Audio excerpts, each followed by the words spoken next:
Boa tarde a todos, meus alunos, minhas alunas, aqui da Escola Primorosa Jorge do Nascimento. Hoje é dia 23 de setembro de 2020, certo? Hoje é uma data para mim um pouco triste, né? Porque há 24 anos eu perdi a minha avó falecia com 109 anos, certo? Muitos de vocês devem estar falando assim, poxa, professor, mas já estava na hora dela morrer, né? 109 anos. 109 anos, eu espero que eu consiga viver pelo menos até os 100 anos, né? Minha família, as mulheres vivem bastante, né? Para tristeza dos maridos, né? As mulheres vivem bastante. Mas deixando as brincadeiras de lado, vamos começar a nossa aula de matemática. Aqui do meu lado, como vocês estão vendo, tem aqui um exemplar do Caderno do Futuro.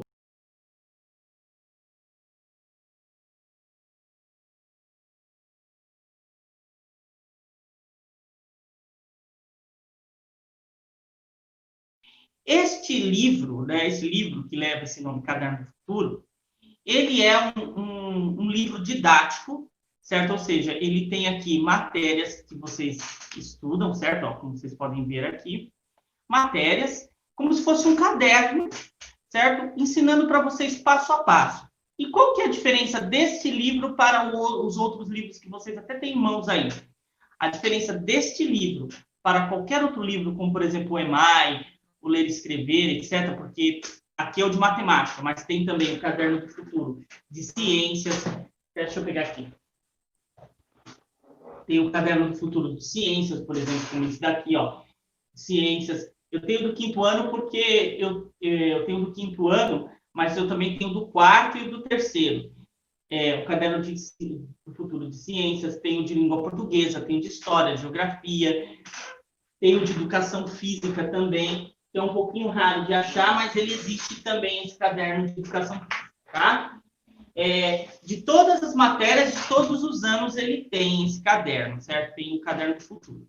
E qual que é a diferença, e qual que é o grande chamariz desse caderno? É porque você aprende sozinho. Ou seja, você estudando esse livro aqui, você aprende a fazer as coisas sozinho. É um método bem fácil, bem tranquilo de estudar, tá bom? É um método bem interessante. Então, os alunos que estão aí pensando em como vão fazer a prova do Saresp, estão aí parados há muito tempo, querem mesmo depois da volta às aulas, da volta às aulas no ano que vem, um reforço melhor na aprendizagem, eu aconselho a adquirir esse livro. Ele é muito bom, o Caderno do Futuro. Tanto do terceiro, quanto do quarto e do quinto. São ótimos. Língua portuguesa, matemática, história, geografia, ciências. Olha, vocês não vão se arrepender. Ele custa baratinho, né? Ele está em torno de 40 a 45 reais. Não passa disso. O novo, o usado, deve estar em torno de 30 a 35, certo? Professor, o senhor está vendendo? Não, estou falando porque alguns pais me perguntaram se eu tinha dicas de livros para estudar para o Saresp. Uma das dicas minhas é essa coleção. Inclusive, os alunos que estudam comigo no homeschooling, certo? Como vocês. Só que, na verdade, são alunos que os pais não levam os filhos para a escola. Eles passam por mim, certo? E, no final do ano, eles fazem uma prova em um colégio particular para mostrar que eles passaram ou foram retidos de ano, né? No caso, eles sempre passam de ano, ok? Esse caderno aqui, esse caderno aqui é o que eu peço para eles. Falo, os pais compram esse método para estudar. E batata, eles vão muito bem, viu? Eles vão muito bem mesmo. Bem, vamos aí começar aí pegando o nosso, né, Caderno do Futuro não, mas o nosso EMAI, certo? EMAI, lembrando que a nossa aula está baseada tanto nesse livro quanto nesse, tá? Não é esse do quinto ano, tá? Porque o do quarto ano eu não achei aqui nas minhas coisas. Esse livro aqui, certo? No Caderno do Futuro e no EMAI. Bom? Lá na sequência 10, página 61.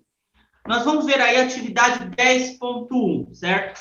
Na atividade 10.1, nós vamos falar de cálculo por estimativa. Tá, professor?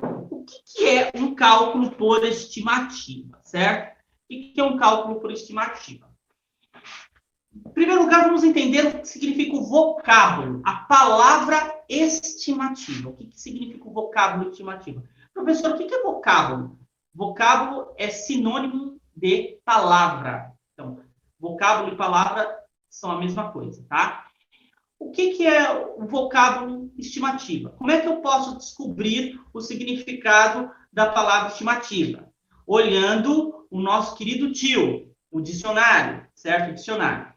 O que nos diz o dicionário Aurélio sobre a palavra estimativa? Bom, estimativa vem do verbo estimar, ou seja, você pensar ou você fazer de cabeça algum cálculo possível e chegar aproximadamente ao resultado real. Então, estimar é você pensar aproximadamente em um valor. Isso que é estimar, certo? Estimar. Pode estar correto ou pode variar para mais ou para menos, certo? É uma estimativa. Isso daí é uma estimativa. Não é o verdadeiro valor, mas é aproximado ao valor, tanto para mais quanto para menos, certo? Para menos. Isso vocês vão ver muito agora na época de eleição aí, os índices de pesquisas aí que vai existir, certo? Se bem que todos erram, né? Se bem que todos erram. Já vê da última eleição, né? Bom, continuando. A estimativa, ela, na verdade, ela não passa de um cálculo mental. O que é o cálculo mental? É o cálculo que você faz sem se preocupar se você vai acertar direto ao ponto, se você vai acertar o valor correto, ou se você vai chegar aproximadamente ao valor correto, certo? Ao valor correto. Este cálculo de estimativa, ele é um cálculo que, para dizer francamente, ele não é muito utilizado nas provas oficiais, certo? Como Saresp ou Prova Brasil. Por quê? Na verdade, eles querem o cálculo certo, o cálculo escrito, o cálculo verdadeiro. Muitas pessoas utilizam o cálculo mental, às vezes, nessas provas, para fazer o famoso, né, chute, né? O chute, vou chutar porque não vai dar tempo de calcular, certo? E as pessoas falam assim, porque eu treinei muito cálculo mental, eu acertei. Eu costumo, como eu já corrigi muita prova de matemática, especialmente do Saresp, eu posso dizer que de 100 pessoas que chutam, isso aí eu posso dizer certinho, de 100 pessoas que chutam, apenas 10 conseguem acertar. Apenas 10 conseguem acertar.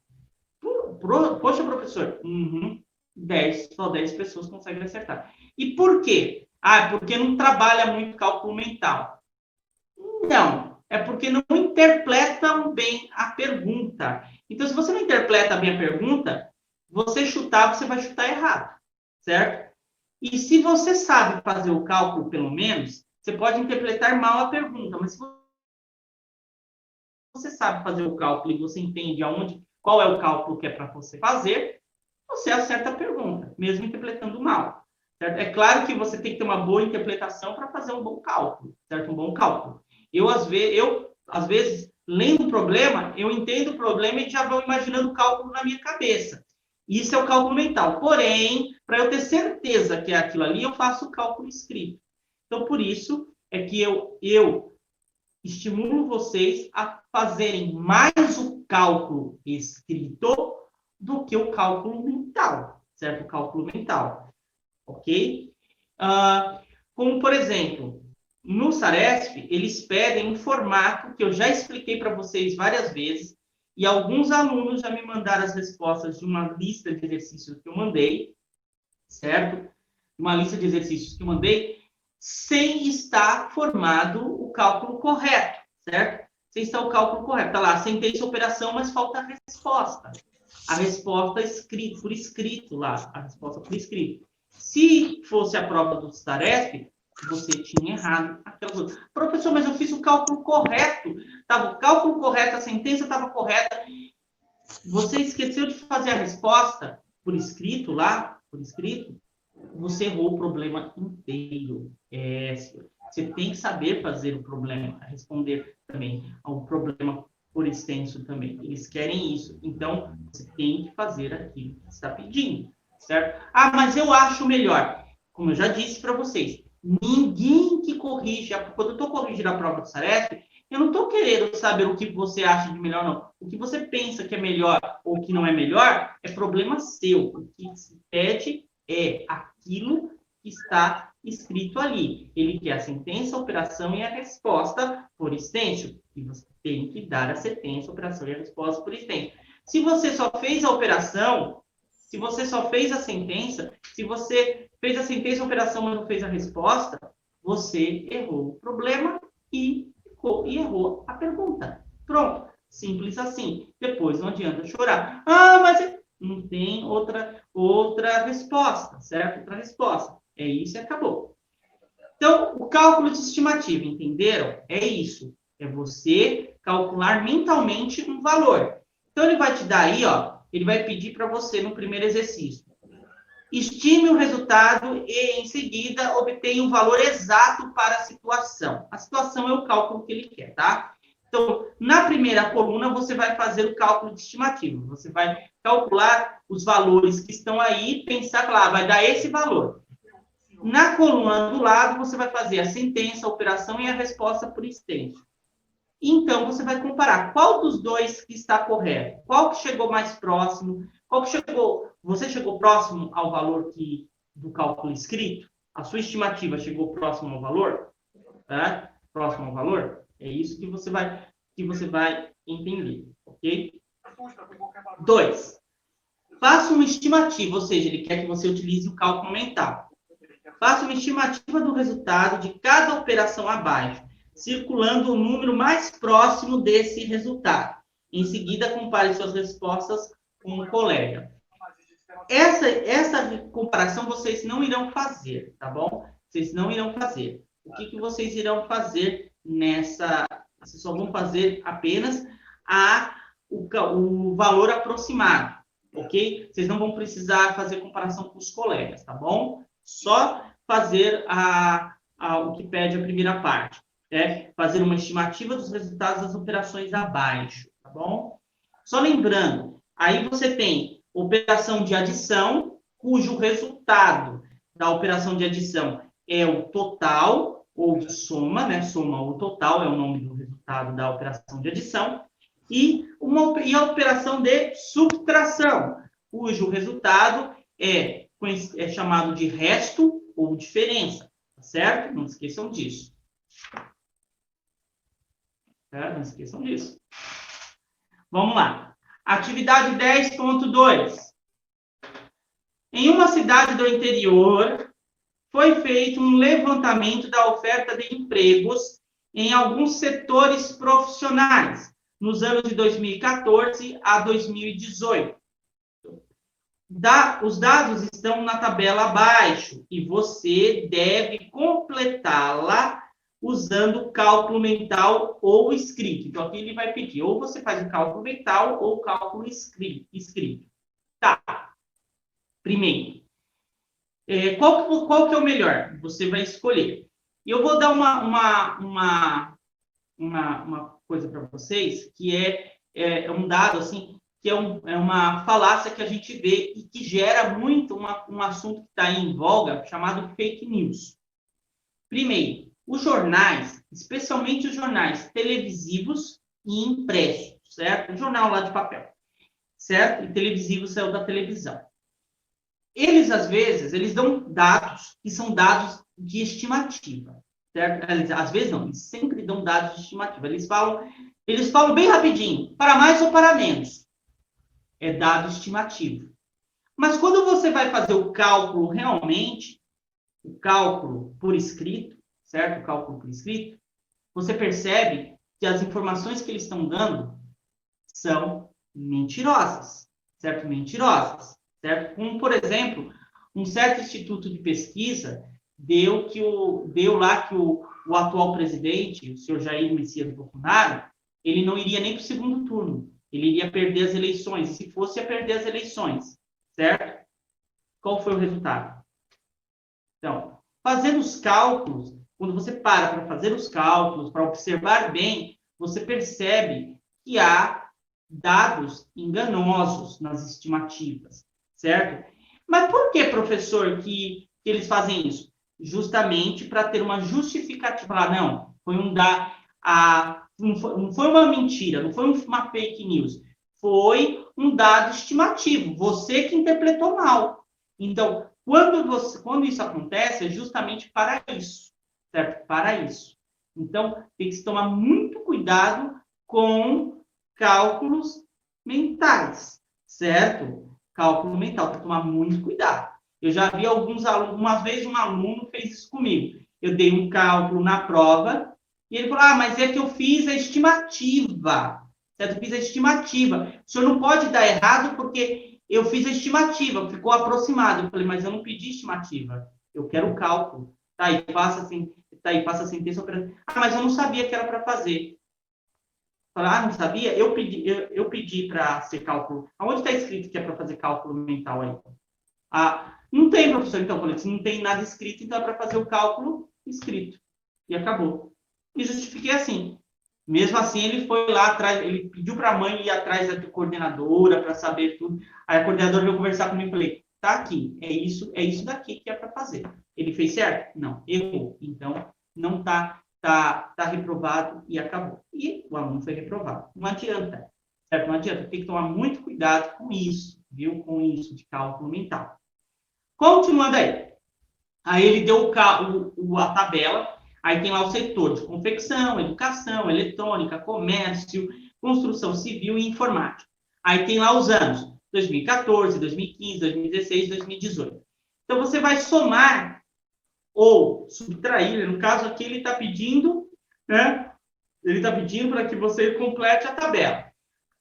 Aí você tem as coluninhas dos anos e a coluninha do total.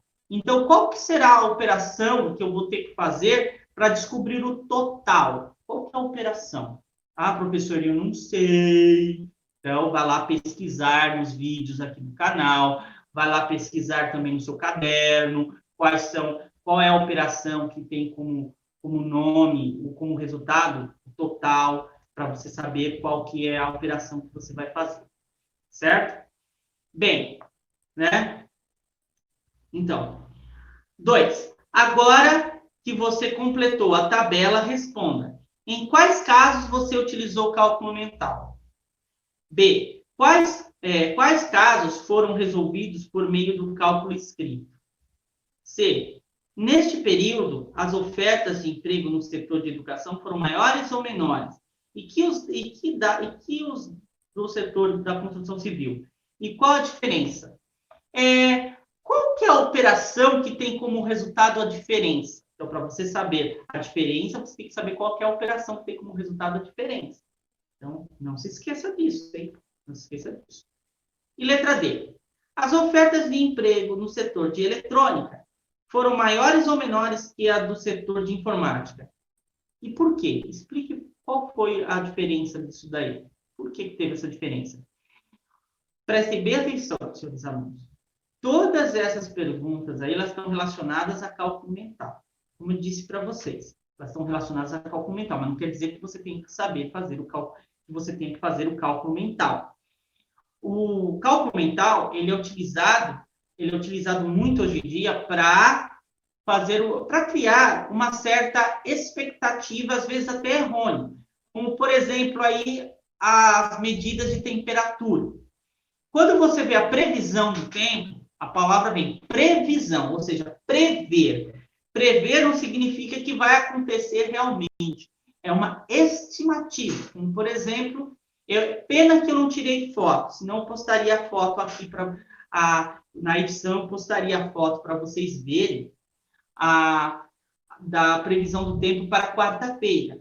Estava dizendo que hoje ia ser 29 graus e ensolarado. se você for olhar lá fora, ou vocês mesmo podem olhar, vai ver que de ensolarado não tem nada e que com certeza não está 29 graus. Aqui o termômetro está marcando, ó, agora às 15h28 da tarde, está marcando o termômetro, olha só, está marcando o termômetro está marcando 16 graus. Aqui, 16 graus. E eu estou com o ar-condicionado, com o aquecedor ligado.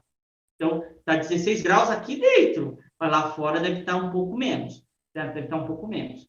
Bom, você tem aí, certo? A previsão que é um dado de estimativa. E que está completamente errado aí o cálculo. Ah, professor, mas tem a mínima e a máxima. A mínima estava marcando o quê? A mínima estava marcando 22 graus. E nós estamos aqui, ó, eu estou aqui com 17. Deixa eu dar uma olhada. Está 17 graus aqui que eu estou vendo no termômetro. Mas, ó, se eu for olhar, ó, aqui, ó, Guaianazes está marcando 19 graus. Vamos ser 19 graus em Guaianazes. Então, se você parar para prestar bem atenção aí, essa estimativa, ela às vezes dá errado. Ela sempre dá errado. E ela vai criar uma certa expectativa que, na verdade, não vai condizer com a realidade. Então, por isso que o cálculo mental, nos livros de matemática sério, não estou dizendo que o EMAI não é sério, mas um livro de matemática, como o EMAI, que foi publicado, ó, a sua mais nova edição, essa que nós estamos usando, foi publicada, certo? No ano de 2000 e... Cadê aqui a data? Aqui, ó. Essa edição é de 2018, certo? 2019, no ano passado. Então, uma edição que foi entregue hoje, que foi entregue esse ano para vocês.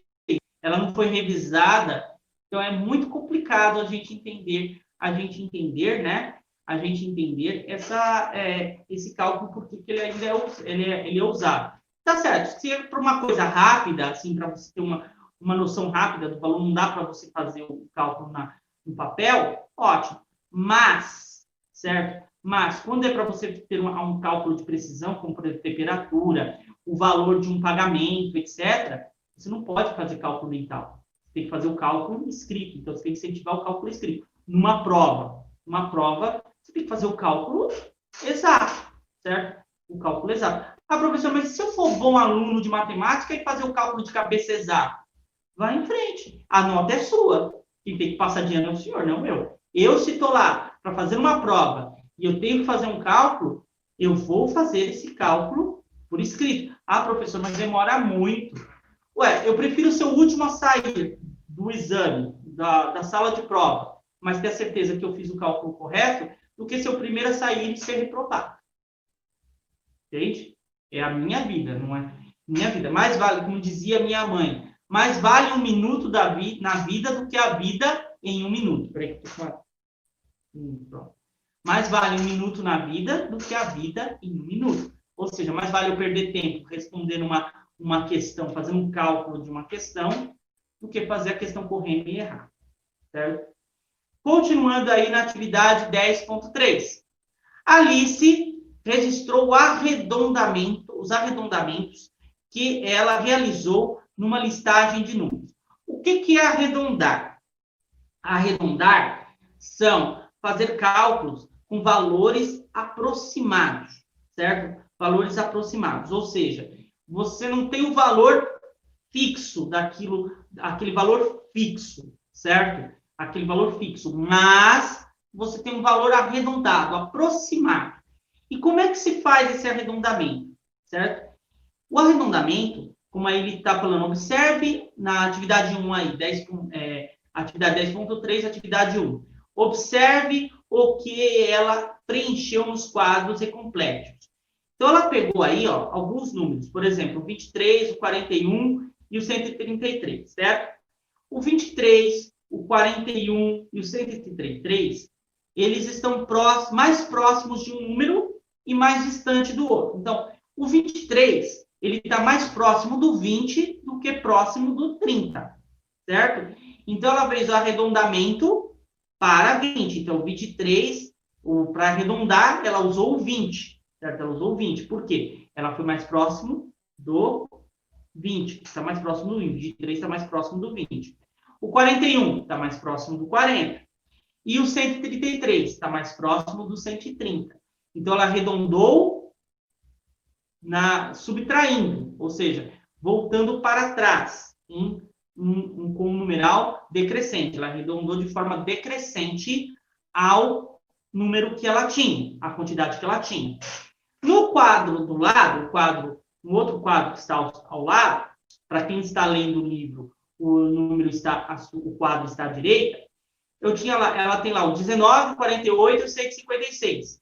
Então, o 19 ele está mais próximo do 20 do que próximo do 10. Então, ela arredondou para 20. O 48, ele está mais próximo do 50 do que do 40. Então, ela arredondou para 50. O 156 está mais próximo do 160 do que do 150. Então, ela arredondou para 160. Então, é o seguinte, a regra, preste bem atenção nisso. A regra de arredondamento, ela funciona assim. Você vai ter um marco, certo? O marco é o 5. Então, qualquer valor que ele está mais próximo, por exemplo, mais próximo do 5, que ele está mais próximo do número anterior, por exemplo, o 10, certo? Você tem um numeral, por exemplo, 16. Você tem o 10 e tem o 20. O 16, ele está mais próximo do 10 ou ele está mais próximo do 20? Ah, professor, de 16 para 20 são 4. E do 16 para o 10 são 6. Então, 4 é menor que 6. Se 4 é menor que 6, então, eu vou arredondar para 20. Então, eu arredondo para 20. 16 está mais próximo de 20. Arredondo para 20.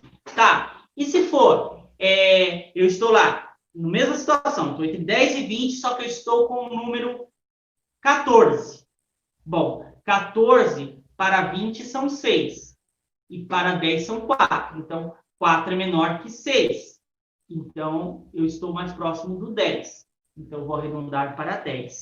Certo? Então, eu sempre tenho que olhar quem está mais próximo. Ah, professor, e se fosse 15? Se fosse 15, eu usava o 15 normalmente. Certo? Eu tenho sempre que olhar qual que está mais próximo do meu arredondamento. Certo? Do meu arredondamento. Sempre qual está mais próximo. Ok? É como, por exemplo, como nós fazemos, por exemplo, com hora. Quando eu estou editando o vídeo, geralmente o vídeo aparece aí como, por exemplo, 1h e 6 minutos.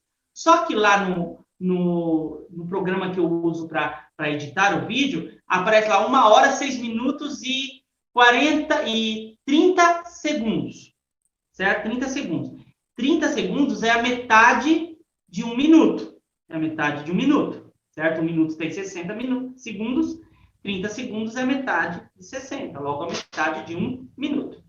Então, ele vai arredondar para onde? Ele vai colocar lá 1h e 6 minutos e 30 segundos. Vai ser um dado fixo. Mas se fosse, por exemplo, 1h, 6 minutos e 29 segundos. Então, ele vai arredondar para 1h e 6 minutos. Pronto. Professor, e se fosse 1h e 50 segundos? 1h, 6 minutos e 50 segundos. Ele ia arredondar para 1h e 7 minutos. Ele nunca iria mostrar para você o valor total o valor total, certo? O valor específico. Por quê? Na questão de tempo, é necessário que tenha um arredondamento, certo? Que tenha um arredondamento. É claro que não se tratando de precisão. Um vídeo, por exemplo, para o YouTube não é um objeto de precisão de tempo. Agora, se for, por exemplo, um instrumento médico que está medindo as palpitações do seu coração, aí é preciso ter a exatidão de quantos segundos está sendo batido ali o momento. Então, o arredondamento, ele é muito utilizado na questão de tempo, certo? Na questão de tempo, na questão de quilometragem, certo? Desde que não precise de uma medida de precisão. Por exemplo, vamos arredondar o salário. O salário está, vamos supor, um salário mínimo é 1.100, 1.105 reais. 1.104 reais. Ah, professor, vamos arredondar, tá certo. Então, já que é 1.104 reais, então vamos arredondar para 1.100. Não vou perder 4 reais, entende? Então, nesse prospecto, eu tenho que ser o quê? Específico. Eu tenho que ser específico. Então, aí eu tenho que ter a medida exata. Nesse caso, não entra, quando se trata de valores como dinheiro ou cálculos de precisão, eu jamais posso ter um arredondamento. Vamos imaginar um engenheiro. O engenheiro é aquele que projeta, que planifica edificações, construções. Se ele arredonda na construção de um edifício, ele arredonda uma metragem, ou uma metragem qualquer, o que acontece com o edifício? Ele vai ficar torto, ou até ele pode cair. Vamos lembrar lá do Palace 2, lá no Rio de Janeiro. O engenheiro, ele errou nos cálculos e o prédio caiu. Vamos lembrar também do engenheiro da linha amarela, lá que fez o cálculo errado, lá da estação Pinheiros, e o cálculo errado, engenheiro de Minas. Engenheiro de Minas é aquele engenheiro que derruba, destrói as coisas, certo? Ele planejou errado a quantidade de pólvora que ia ter para dinamitar algumas pedras que estavam embaixo, onde o túnel do metrô ia passar. Ele errou na quantidade, a explosão foi mais forte do que deveria ser e acabou o quê? Derrubando lá e ter aquela tragédia que teve em 2007 com o soterramento lá do túnel da estação de Pinheiros. Certo? Acho que a maioria de vocês não tinha nascido ainda, mas os pais de vocês devem lembrar. Então, todos esses erros foram feitos cálculos de arredondamento. Então, se você errar uma medida, você pode ocasionar um acidente. No caso do engenheiro, como você já viu o que acontece. É a mesma coisa aqui. O arredondamento é para aqueles cálculos que não precisam de tanta precisão, ok? Quando precisa de precisão, você tem que fazer o cálculo exato. Então, lembrando, qual é a regra de arredondamento? Eu sempre vou observar os extremos. Então, eu tenho lá, entre o 20 e o 30. Eu tenho 32. 32, ele está mais próximo de 30 ou mais próximo de 40? Aí eu vou olhar, professor, o 32 está mais próximo de 30 para 32 são 2. E de 32 para 40 são 8. Então, 8 é maior que 2. Logo, eu estou mais próximo do 30 do que próximo do 40. Então, eu vou arredondar para 30. Certo? Eu vou sempre arredondar para o número mais próximo. Ok? Onde a distância é menor. Ok? Tem alguém fazer alguma pergunta? Eu vi aí uma mensagem, mas não deixa as perguntas para o final da aula, tá bom? Continuando aí a nossa aula. Nós temos a atividade, a letra A, né, que está perguntando, escreva qual o critério utilizado por Alice para os arredondamentos. Eu acabei de dar a resposta, que foi inteligente, já percebeu qual é a resposta, né? Vamos lá. 2. Na tira abaixo, pinte de amarelo os números que devem ser arredondados para 300 e de azul os números que devem ser arredondados para 400.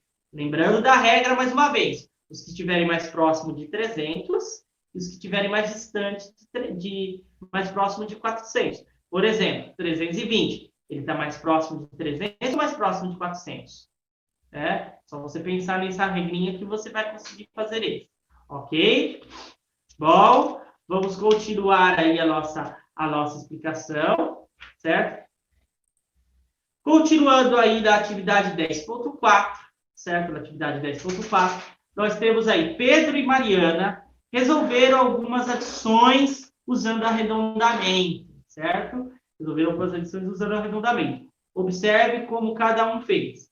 Então, você vai observar e vai escrever as suas opiniões sobre os dois tipos de cálculo que eles fizeram, tá bom? Aí é só observação e escrever o que você observou. Simples assim. Aí ele pede, resolva. Resolva. Aí as 6 operações que estão aí, tá bom? 6 operações, que é a letra número 2. Atividade 10.5. Você e um colega devem identificar como Vera fez para encontrar os resultados de algumas adições. Discutam. Nesse caso, vocês vão fazer o seguinte: vocês irão observar os cálculos e responder o que você acha que eles fizeram aí para chegar nesses valores, tá certo? Nesses valores. Só lembrando que esse tipo de cálculo, ele não é cálculo de arredondamento nem cálculo mental, tá certo? Este cálculo é um cálculo chamado equação, certo? Equação. A senhorita, irmã da senhorita Júlia, certo? Irmã da senhorita Júlia, ela fez, ela tinha dificuldade nesse, ela tinha dificuldade nesse cálculo, não sei se ela ainda tem. Mas é bem interessante a gente observar que isso daqui é o princípio da matéria do 5º ano, as equações, certo? Ou também conhecida como expressões. Expressões. Quando que é uma expressão e quando que é uma equação? Equação vem da palavra equitativo, hectar. Hectar ou equitativo significa igual, certo? Igual. Então, quando eu tenho uma equação, eu tenho um cálculo que é igual a um valor. Por exemplo, aí, 38 mais 12 igual a 50, certo? Como é que eu posso resolver, saber se está correto? Se realmente 38 mais 12 é igual a 50. Eu vou fazer os cálculos para descobrir isso daí, certo? Somando ou subtraindo ou multiplicando, dependendo da operação que for me pedir.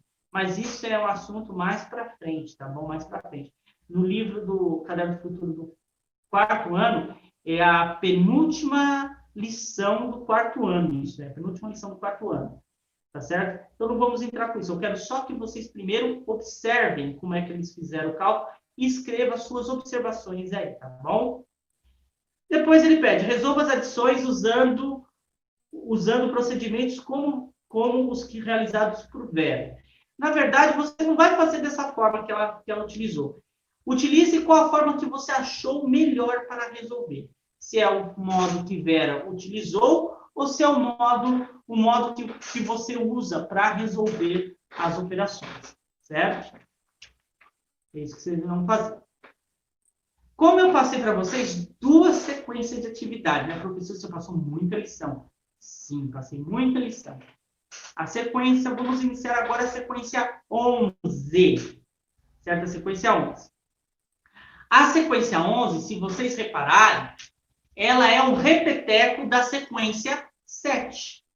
Só que a diferença, certo, da sequência 7 para a sequência 11 é que, professor, eu sei qual é a diferença da sequência 7 para a sequência 11. É que entre a sequência 7 e a sequência 11 tem 4 sequências.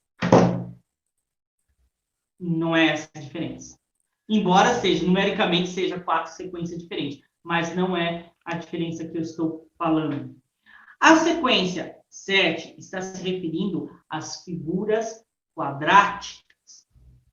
O que são figuras quadráticas? As figuras que são descendentes ou prodescendentes do cubo, certo? Do cubo. E a sequência 11 está falando das figuras descendentes ou prodescendentes da pirâmide, da figura da pirâmide, ou também conhecido como políderos.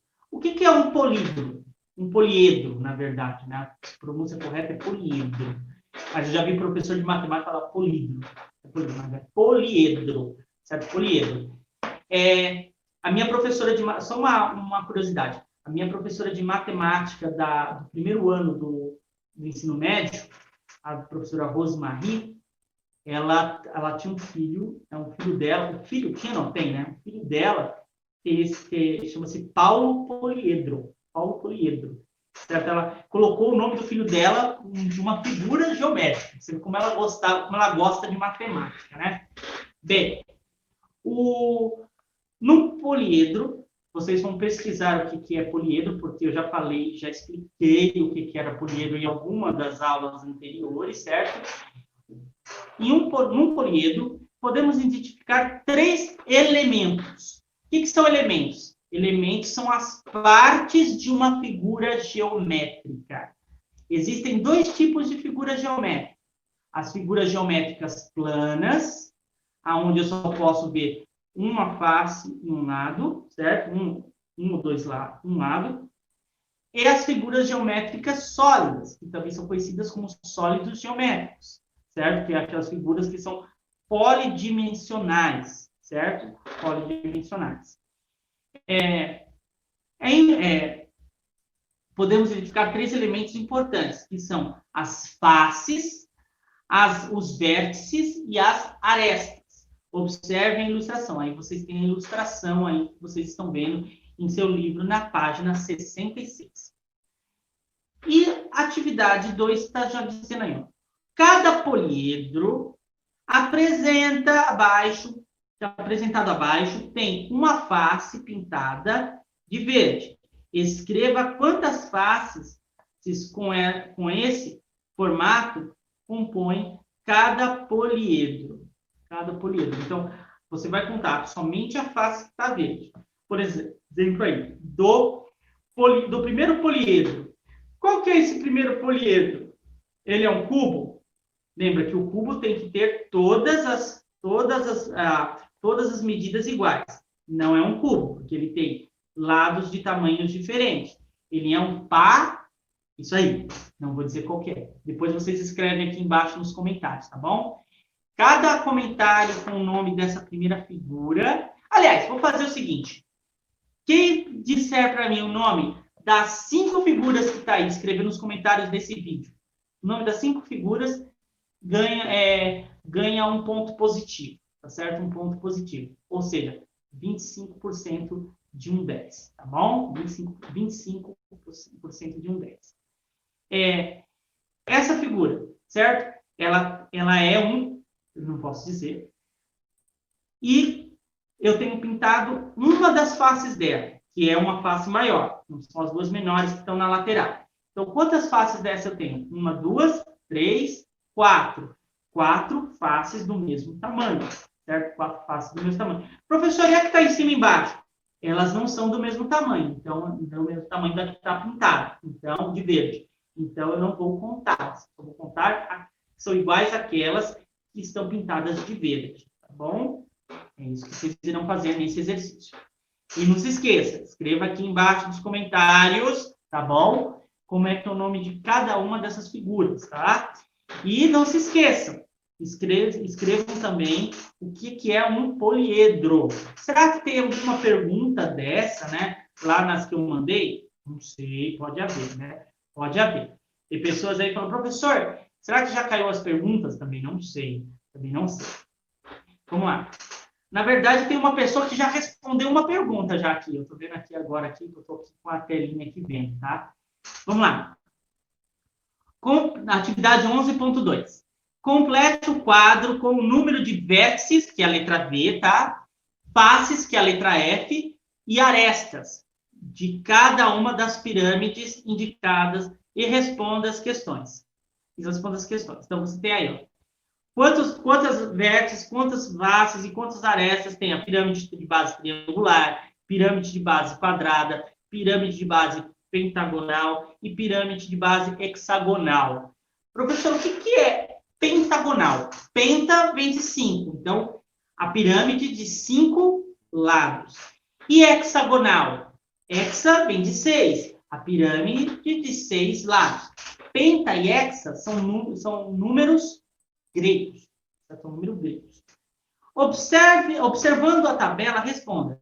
Há pirâmides que têm o mesmo número de vértices e faces e arestas? Letra B. Que relação pode identificar entre números de vértices e de faces cada uma das pirâmides? Número 2. Você pode dizer quantas vértices faces e arestas possuem uma pirâmide de base octagonal, sem desenhá-las? O que é uma pirâmide de base octagonal? Octa significa 8, certo? Lembrando, numeral grego também. Octagonal, 8. Né? Como octágono. Octágono é uma arena com 8 lados. É uma figura de 8 lados. Emerson desenhou uma pirâmide com 11 vértices. Você pode dizer quantas faces e arestas ela tem, sem desenhá-las? Isso aí você vai tentar descobrir, tá? Vamos ver como é que vai ser a resposta de vocês. Atividade 11.3. Preencha o quadro abaixo. Aí você tem os poliedros, certo? Poliedro. Professor, eu não sei o que é poliedro, professor. O que eu faço? Pesquise. Você tem que pesquisar. Meu filho? Estudar e pesquisar também. Bom, vamos lá. Preencha o quadro abaixo. Aí tem lá os poliedros, os tipos de poliedros, certo? O número de vértices, o número de faces e o número de vértices mais as faces. E as arestas. Certo? E as arestas.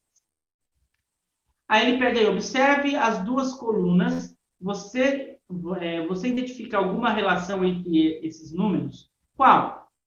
Então, você vai ter que observar tudo que você fez, aí, o detalhamento das figuras que você colocou na tabela, observar e responder essas 4 questões. A quarta questão ela é bem interessante. Você observando aí, você tem uma figura parecendo um balão, né? Um balão. Essa relação é válida para o poliedro representado abaixo? Justifique a sua resposta, certo? Então, você tem um poliedro, que parece um balão, né? Vamos dizer assim, parece um balão. E você vai justificar essa figura. Será que ela tem os mesmos números de vértices e de faces? Certo? Será que tem? Qual é o nome dessa figura, será? É um poliedro de que tipo? De que espécie? Certo? De que espécie? É bem interessante. Bom, atividade de 11.4. Relacione cada poliedro com a sua planificação. Ai, professor, de novo essa palavra. Fala para mim o que é poliedro. Pesquise o que é poliedro, certo? Pesquise o que é poliedro. Aí vem lá, as planificações. Por exemplo, você vai relacionar. Qual dessa... Aqui tem o nome das figuras. Cubo, pirâmide de base triangular. Lembrando, triângulos, 3 ângulos. Base de 3. Prisma de base hexagonal, hexa, 6. Pirâmide de base quadrada, 4 lados. Pirâmide de base triangular, prisma de base triangular, certo? Qual dessas figuras, assim, se eu montasse essas figuras, qual que seria, por exemplo, um prisma de base triangular? Aí eu vou ligar prisma de base triangular, o nome, a figura que vai formar, tá certo? Vocês já fizeram essas figuras, então vai ser mais fácil de vocês. Professor, eu joguei as figuras fora. Aí eu não posso fazer nada. Eu não sou mágico. Eu sou mágico, sou apenas um professor. E para terminar, a atividade 11.5.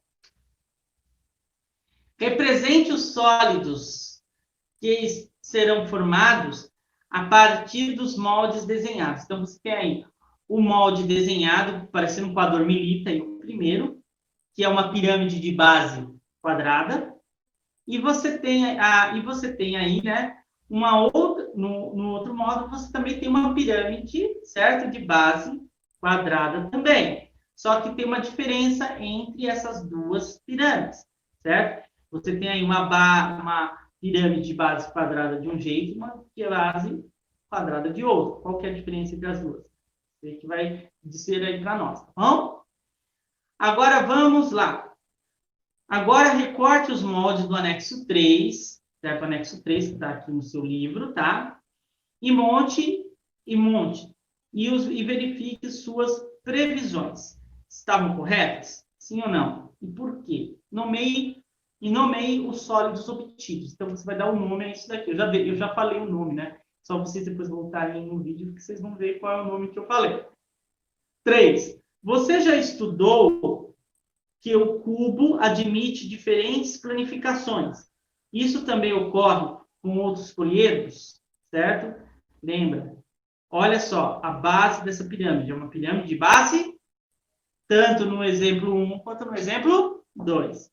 Então, você já sabe qual que é o nome da figura. Professor, não sei. Só prestar atenção na aula. Presta atenção na aula que você sabe. 4. Desenho. Ó, aqui, ó, até o seu Léo está dizendo, já sei, eu já sei. Tá certo, seu Léo, mas você não participa da aula. Você está aí observando. 4. Desenhe outras planificação para os sólidos apresentados na atividade. Então, você vai desenhar outras formas de planificar. Aí fica a sua escolha. Essa daqui é uma resposta pessoal. Qual que fica melhor, que você acha melhor desenhar? De qual forma você pode construir figuras de pirâmides de base quadrada, certo? Pirâmides de base quadrada. Qual que você pode quais que você podem fazer, né? Qual que você pode fazer? Como que você pode fazer outros tipos de pirâmide de base quadrada? Aí você vai pensar quantas formas você achar que deve criar. E assim nós terminamos a sequência 11 e a aula de hoje. Lembrando aí que tem algumas perguntas, ó. Todas as perguntas que vão cair para vocês, ou que já caíram, não sei, certo? Todas elas foram respondidas nessa aula. Então, basta você ter prestado atenção, feito as anotações, etc. Eu vou terminar a aula aqui. Fiquem todos com Deus. Até a próxima aula, sexta-feira, às 3 da tarde, certo? E não se esqueçam de responder as perguntas, tá certo? Tchau!